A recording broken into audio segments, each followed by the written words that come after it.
Going on, man? This is Ice Enigma. Yeah, and this is Enigma, and this is Enigmas Unchained.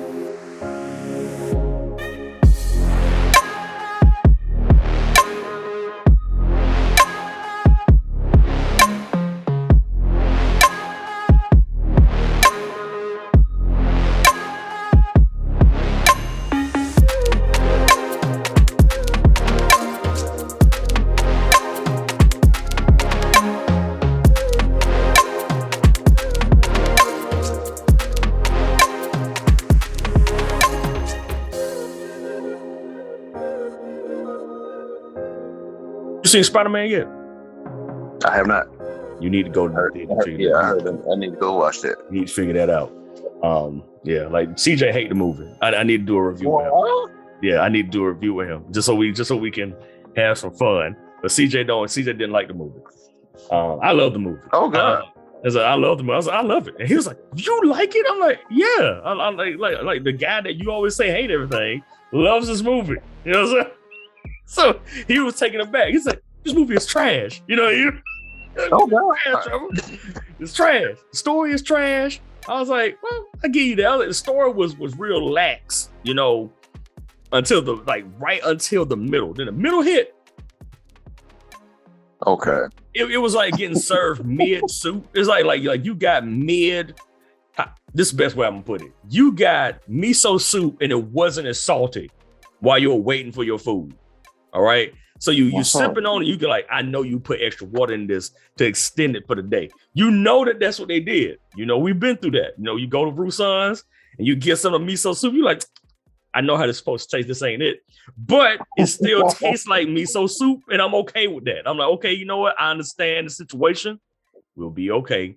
You know what I'm saying? So let's just keep. And then they bring you the course, and your course is just finger licking good. You like, yeah. So you thinking about a miso soup, like miso soup, sucker. The main course, dude. The main course saved the day, and that's how I feel about the movie. I was like, he was like, well, what about this, Trevor? I'm like, look, bro. I said, nah. If this was Endgame, I feel you because there was so much wrong with Endgame, and then they tried to show you like a banana boat maki at the end to say that they're trying to calm me. They're like, no, bro, that ain't how you do that. You don't calm me with a banana boat maki. You bring me a power builder to calm me, okay? That's like that's what you're supposed to do. Bring me a power builder. You don't bring me a banana boat maki because you took it off the menu. That's not what this is about, okay? You need to bring me the whole thing. You know what I'm saying? But like the movie itself was saved by the main course. You know what I'm saying? Like, I mean, when we do the review, I'm calling it the Spider-Man intervention. That'll work. And you'll understand why when you watch it. Yeah, it's Spider-Man intervention. You know what I'm saying? Like I was like, this is an intervention. I felt like that was what was happening. The other two just came and said, young Parker, this is an intervention. You know, like when you got a folk with drug addictions and stuff like that, and they're like, yeah. Why all y'all here? And they're like, we love you, okay? Just want to let you know we love you, and that this is an intervention. That's pretty much what that movie was. That movie was. They could have called it Spider-Man home like intervention at home. I would have been okay with that. I've been okay with that. I'm like, yep, that makes sense to me. So yeah, but it was. I gotta give him props. I mean, I enjoyed it. I won't say anything, you know what I'm saying, because I don't want to spoil anything. Some of the stuff has already been spoiled, but just the way that they built the movie, people they brought back for it verified like multiple storylines that people thought were dead. They revived them and gave them, and yeah, that's why I said like the main course was just popping. Like they gave you the right amount of sauce, they gave you the right amount of ginger. They gave you the right amount of wasabi. They gave you nice size maki and sushi. They gave you the sashimi. You could tell it was fresh fish. You know what I'm saying? It wasn't falling apart. It was right. It was the main course. Looked like a chef that was being paid $100,000 gave me my meal, right? And it tastes like I had $100,000 on this plate. I was like, this is wonderful. Now you need to fix that miso soup now. Don't get it twisted. You still need to fix the miso soup. But but you made up for it here. You know what I'm saying? That's how I felt about the movie. That's like Matrix Resurrection, whatever the. Yo, look, I've not been that annoyed watching the movie. I've not been annoyed watching. I wasn't even that annoyed with Endgame. I'm just being real. I wasn't. I mean, yeah.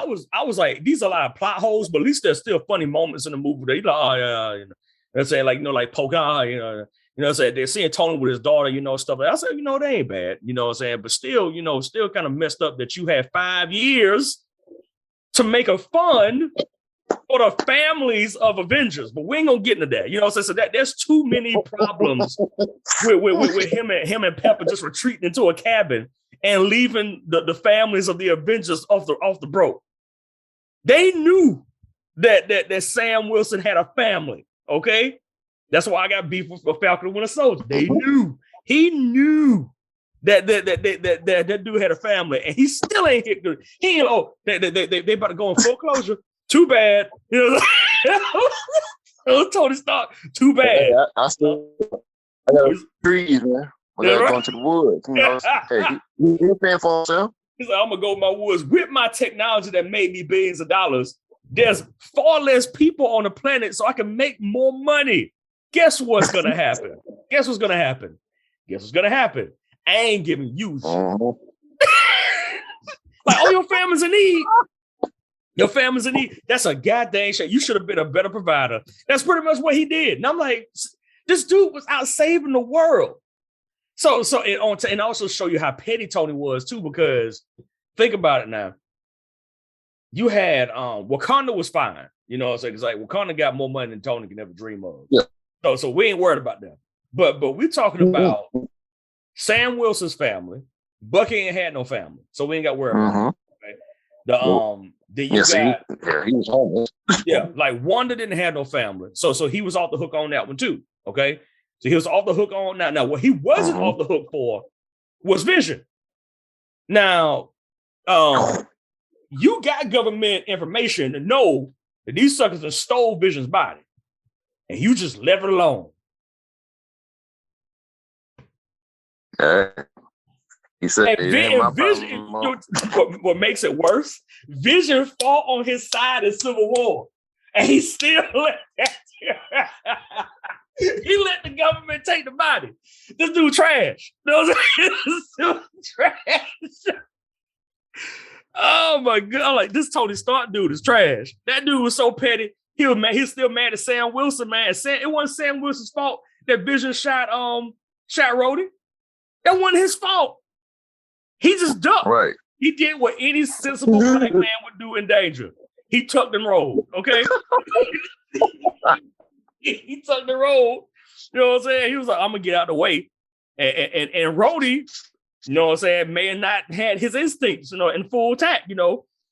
And the ancestors was looking at him like, bro, you know better, man. I was like, you know better, bro. Where you going? You know better. If one black man duck, you duck too. Duck. If you see one run, you run. You see a sucker like falling over himself to run. And like look, you see a dude in the distance falling over himself to run away. You run away. It's cautional prevention. Like, I'm gonna get out the way. When you see Sam Wilson ducking right in this movie, and he has clear view to see Vision shooting a beam at him now. This is why I don't. That's why I was like, bro, you're without excuse. I see what happened here. Like, so the beam is coming towards, you know, Sam and Rhodey. Okay. Now, if you're a smart man, you don't just assume that the bullet is going to hit the person in front of you and not hit you. Okay. So why in the world is he flying behind him like that to begin with? He should have like arced up and came back down. That would have made more sense, right? He's in the War Machine suit. It's Mark II. It can do that, right? We saw that in Iron Man 1. He could do that. Right. So why in the world was he just flying whimsically behind? There are more problems to me with that story. I said, I'm like, there's so much more wrong with this than it's like more like plot convenience. Always plot. This is conveniently going to happen, and this is what's going to make. But the consequences were like skittish. I got to get No Way Home props. They made Tom Holland Spider-Man. That's coming from my mouth. Iron Boy is dead. That's what they did with this movie. That's what they did with this movie. I was like, they killed Iron Boy. Congratulations. You know, like I'm like, yes, this is what you should have done 2 movies ago. But once again, old Tony Stark got to be the center of attention. Oh yeah, well, I gave you the suit. Nobody asked you for the suit. I'm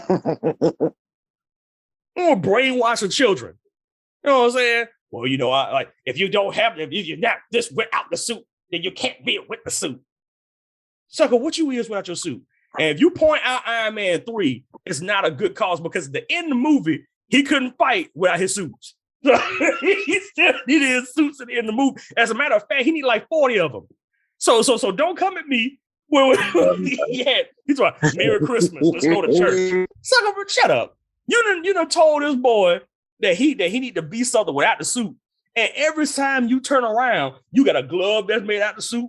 You got glasses that made out of the suit. You got a nano suit. You got all these goddamn suits. You got a briefcase that turned into the suit. Yeah, a briefcase turned into a suit. A car prop that turned into a suit. A spaceship. That sucker had a helicopter that had a suit in it. You know what I'm saying? And Tom Holland is messed up for wanting to use the suit. Shut up. I was like stuff like that pissed me off. I was like, you sucker, you sit over here acting like you, man, look at you. Your way of caring is bribing people. So I'm gonna give him this $1 billion suit. You know what I'm saying? So I can have like reign over him and tell him what he's supposed to do as a hero. So Captain America, who was more relatable to him, gave him far more encouragement in 2 minutes in one movie than Tony Stark ever did. Showed that boy the ropes in seconds, like that, right? Like that, just like that. Homeboy fighting Cap, and he was like, "No, where you from?" And he was like, "I'm from Queens." Cap smiled at him and said, "Brooklyn," and just left. And I was like, "That joint was hard, bro." You know what I'm saying? And I was like, he learned that hard lesson. Cap was like, "Bro, I don't care if you're stronger than me." You know what I'm saying? He collapsed that doggone trailer on top of that dude. He was like, "Where you at? Where you from, boy?" Like, you got a heart. I was like, "Where you from?" "I'm from Queens, man." "Brooklyn." It just left him. And I was like, that would have been a better pairing than doggone Tony Stark. I'm just saying. I'm understanding kind of like what he realized after the fact. Yeah. I mean, like, and people like, well, he lost his daddy. I'm like, he ain't lose. Shut up. Tony Stark was not his daddy. Tony Stark was a sugar daddy. That dude had an agenda. Oh, he loved him because he made that every failure that he had, he put inside his suit. He did it with all his doggone suit. Shut up. You act like that dude special. Like Tony Stark didn't make no suits for himself the same way. Shut up. Shut up. Sanayo. like just like stop that madness. God dang it. So yeah, but yeah, Matrix Spider-Man, I gave it a 10 because of the main course, because it gave me everything I wanted. I was like, and apparently the world agrees. So I ain't got nothing else. I love you, CJ. I'm putting this on. I love you, brother. I love you like blood. We gonna disagree on this one. Spider-Man gets all my love, but Matrix Resurrections. If I had spiked shoes, and Matrix Resurrections was a person in the streets, I crossed the street to stomp it out. That's how much I hate that movie. I'm like, you can't literally tell me that you're telling me what the movie is about. That's pretty much what it does. It's a pretentious person that says, well, actually, no, that's actually not what that meant. This is actually what I mean, but you didn't get what I was saying. That's pretty much what the whole movie is about. And I'm like, I get what you're saying. You didn't even have to do this. I got what you were saying just from the actions, but then no, you got to start explaining stuff. Literally, like they break out from doing stuff and all of a sudden it's like a 5-minute dialogue. I'm like, I don't need a dialogue. Show, don't tell. That's like rule number 1 in filmmaking. Show, don't tell, right? Don't tell me what's going on. Show me.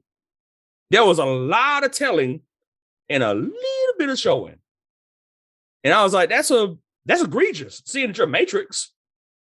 You know what I'm saying? Like this is you revolutionized this, literally.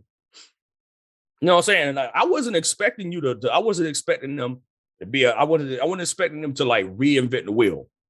You know what I'm saying? Right. I was like, you know what? The worst that they could do, I was sort of sitting there before I watched the movie.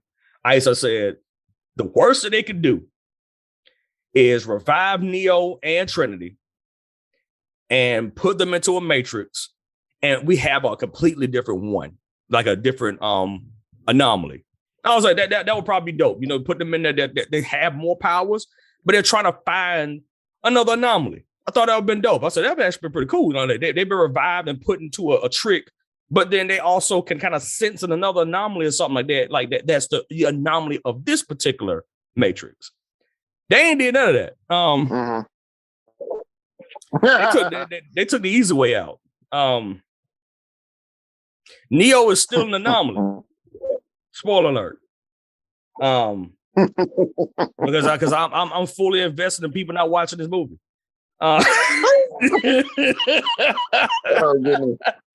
Neo is still the one, but he's like more of a half of a one now.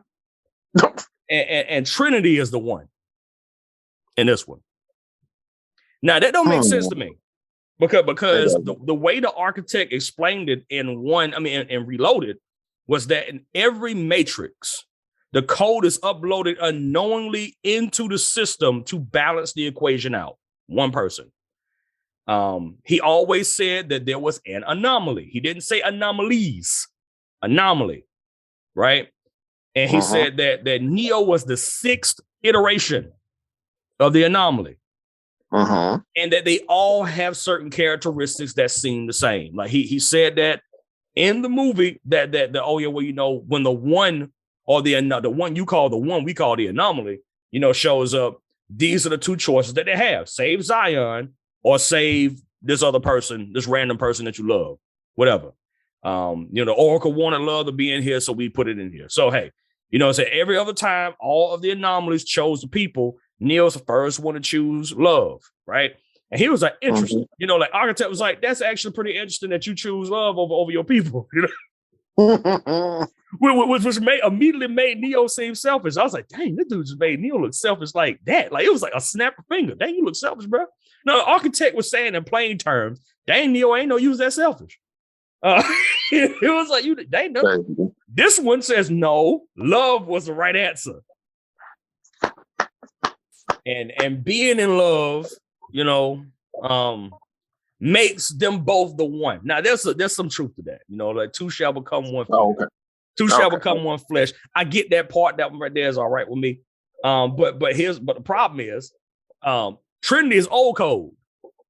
She ain't new code. Neo is old code. He ain't new code. Uploading two old codes into new code in any form of system anywhere causes problems. Okay?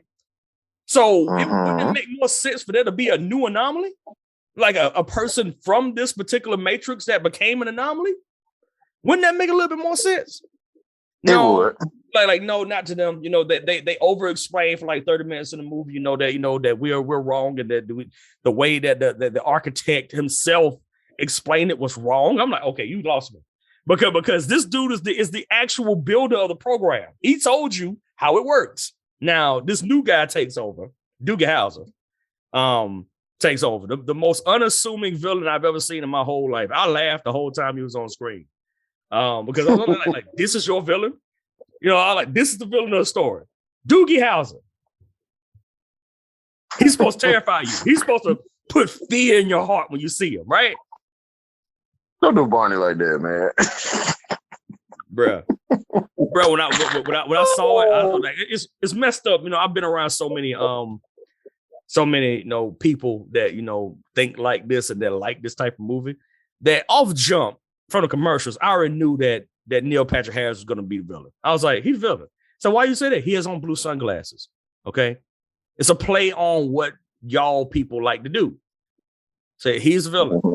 I already knew he's a villain. You know what I'm saying? We had called out everything. Like that dude Smith reincarnated because this apparently whatever. The you know what I'm saying? This dude right here is Morpheus, and that didn't make much sense. He's like, oh, he put Morpheus in the system to wake himself up. I'm like, okay, that's cute. You know what I'm saying? Well, that means he always wanted to be free. Neo always wanted to be free. Why are you saying something that's not that's you act like it's new?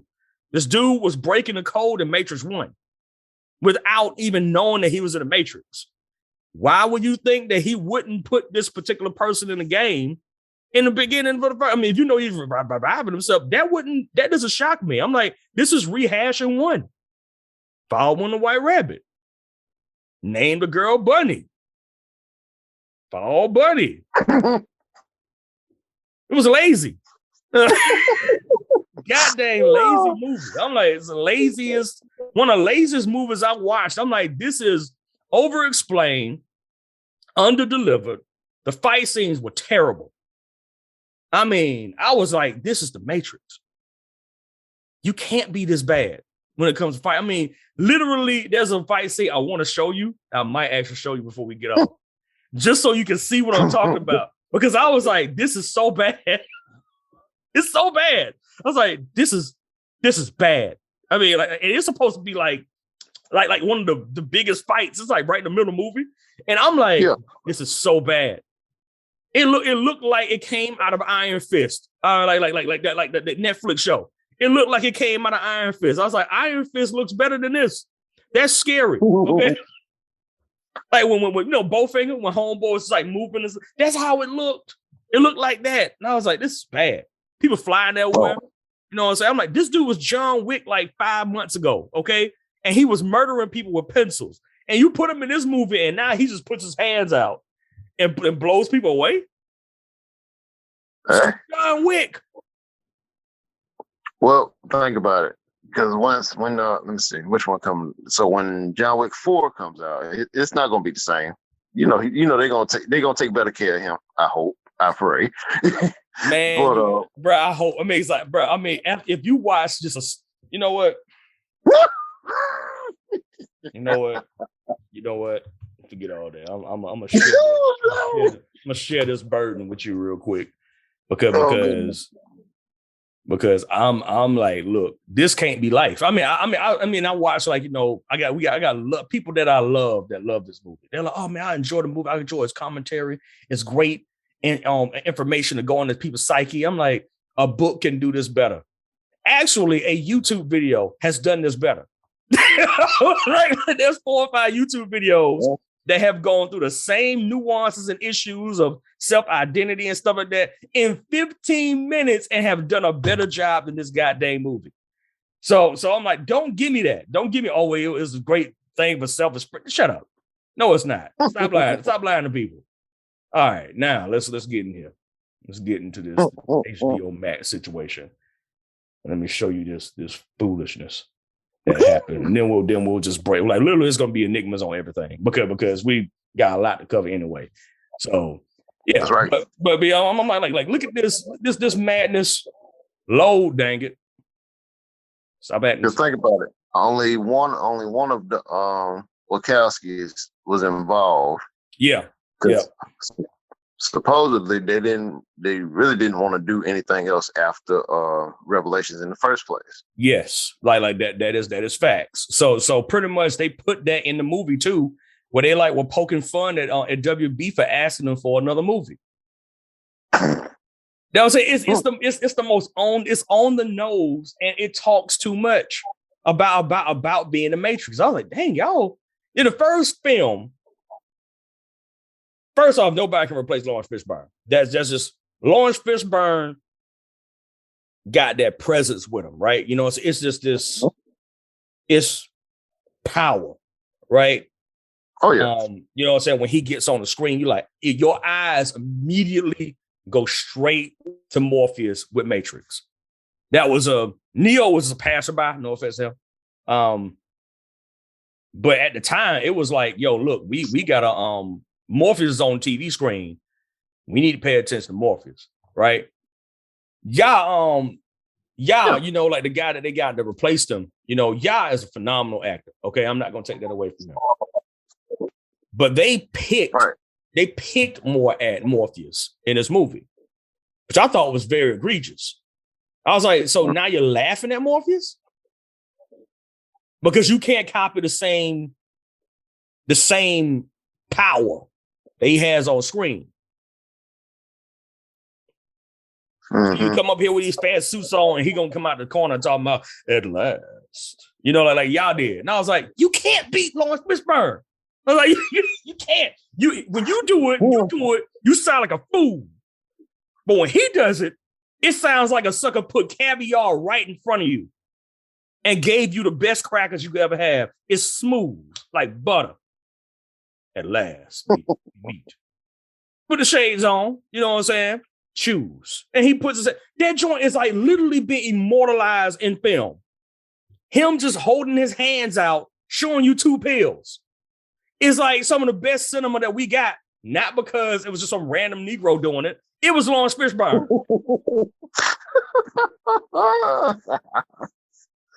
That's all I'm saying. I'm like, there's stuff like that. I was like, y'all, she's picking at the movies that they made while also trying to make the same movie.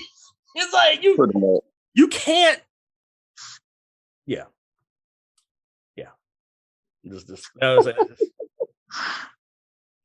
Bro, I'm telling you, and I tell you, man, I was like, look, let's just get this over with. Like I was watching a movie, and while I was watching, Brandy walked in, and she looked at my face, and she was like, "What's wrong?" I'm like, "This movie." You know, what's wrong? I'm like, this movie is what's wrong. Okay, like I need to finish this because I need to be able to see everything, right? But Lord have mercy, this movie is trash. I was like, she was like, why are you still watching this movie? I was like, I had to finish it. You know, I had to finish it so I can like confirm that what I'm thinking, this thing is trash, right? I'm like, I need to know. I need to know today. Know you. Yeah, so I need to know today that I was right that this movie is trash. All right, here it is. So we get to see one of the best characters of Matrix, who is the Merovingian. Now, this is the poke at the fans because Merovingian pretty much is saying the stuff that the fans, quote unquote, would say. So it's supposed to be meta, you know, because the old code is replaced with a new code. They're picking at people who like the old code better. That's Merovingian, right? So Merovingian has all his programs and stuff like that out here, right? Stole my life. Chante ta grand-mère la pute. Je vais baiser tes ancêtres et mon fils de pute. What the Merv is trying to say is that their situation is a little bit like mine. That's Smith. Okay. That's the reincarnated Smith dude. Generic white dude, number 43. Yeah. Their lives back, yours has to.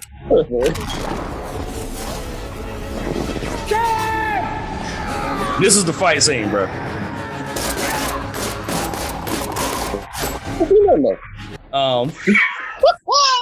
Yeah, like literally this fight scene looked like, you know, a school of adolescent children made the fight.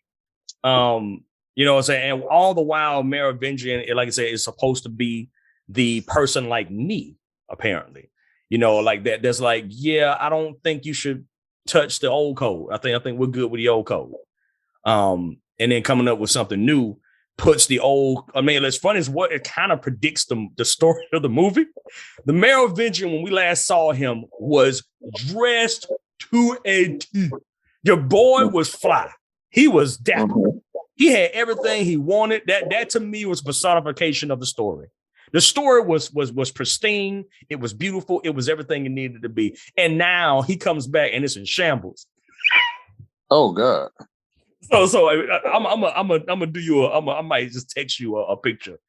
Since you can't see it, I might have to text you a picture later, you know, so you can see what Merovingian looked like because your boy was tore up. I mean, he was tore up, and I was like, huh.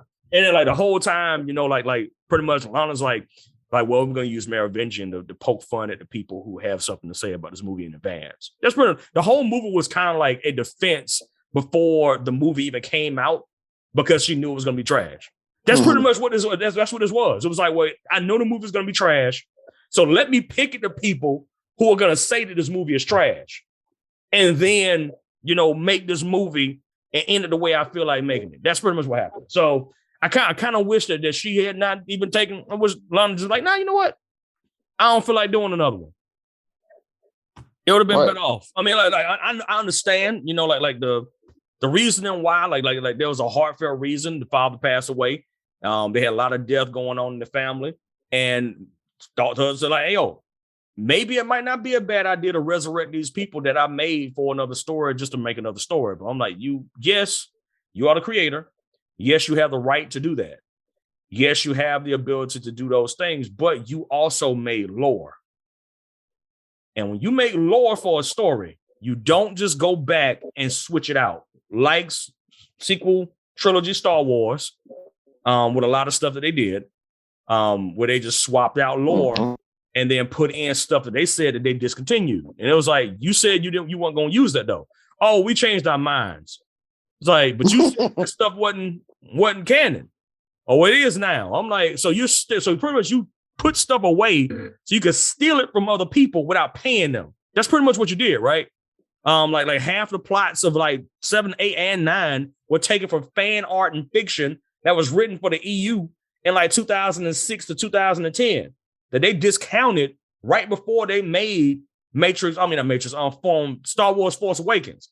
Before that movie dropped, they said, oh, the EU is not a continuity in this story. But then for some odd reason, 6 or 7 different events that were pivotal to these movies were from the EU. So it's stuff like that is why the fans are in revolt. And while when we see Spider-Man, we like, power to the players. Let's go. I mean, it was great. I was like, this Sonic was going to be great. That's why I was like, we're not asking for nothing super complicated. We know we can watch a super complicated movie, okay? But I didn't ask for a super complicated movie about a comic book character, okay? Right. I didn't ask for that. If I want I'm gonna watch an indie movie, which I absolutely enjoy indie movies. I got no problem with that. But I didn't ask you for no indie movie with no comic book character. This is not the place for that. Like this comic book character has like 70 years of history that we know. Stick to the history. Make a good story out of the history, and we'll be fine. Makes sense to me.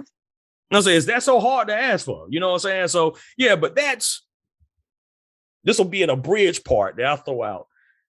This is like ENigma rants or something like that. But yeah, but let's now get into the regular episode. Right, my gears.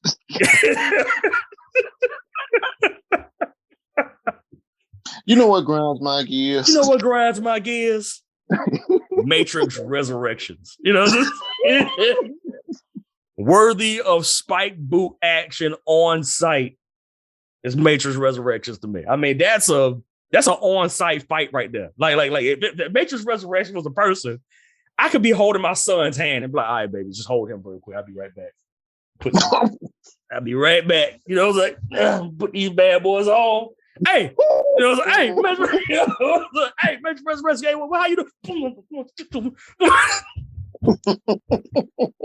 Straight up stomp out. Like this movie is, I'm like, look now, I mean, and people who, and I mean no offense to people who absolutely adore the movie, but I think that people who adore this movie are only concerned with having a message about stuff that they really care about right now in the political sphere and in the social commentary right now versus the lore of the whole story.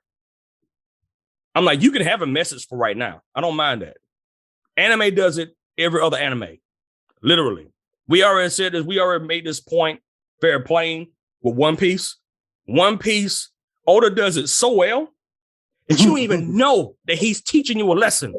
Think about Wano, for instance. A country that was thriving under its own leadership all of a sudden gets invaded by brutes. And that they go into industrialization and it begins to ruin their own country. My. When did that happen? Oh, you mean when the Russians came to Japan? Look that joint up. And they started wrecking multiple islands on the side and started putting their own influence. Then America slid in the DMs and did the same thing. And then you saw the culture of Japan being pushed out of Japan. Now, did Oda have to smack you over the head and tell you that? No. He made you.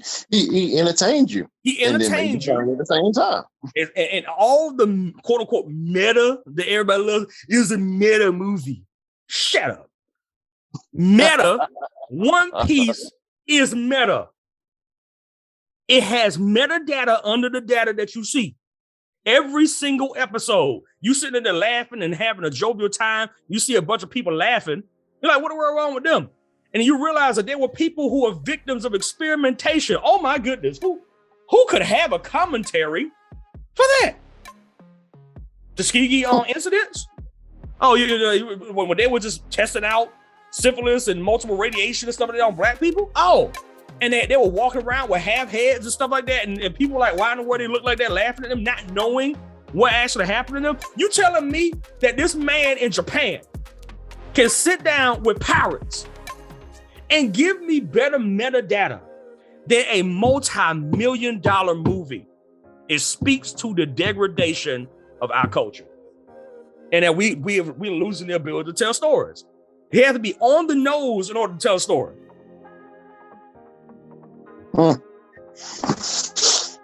Oda wins again. I'll put Oda against any person making a movie right now and nah, bro. He couldn't have talked about racism. Oh, yes, he did. He talked about racism about 7 times in this story. Boy. What about classism? Classism. I mean, that's pretty much a theme for this whole story. I mean, like celestial dragons. Yeah, I mean, think about like not only the celestial dragons, but you think about the caste system that they created with like the Marines. Yep. And the reason why the pirates like blew up is because they were just tired of being under the rule of the Marines and the celestial dragons. So, yep. I was saying like look, yeah. let's get this regular episode. Let's get this regular episode. Like I'm like look, cause I'm like, bro, I'm telling you, man, it's I'm looking at, I'm like, look, y'all ain't got no case, y'all ain't got a leg to stand on right now. You don't got any. Trying to defend this movie. This movie is trash.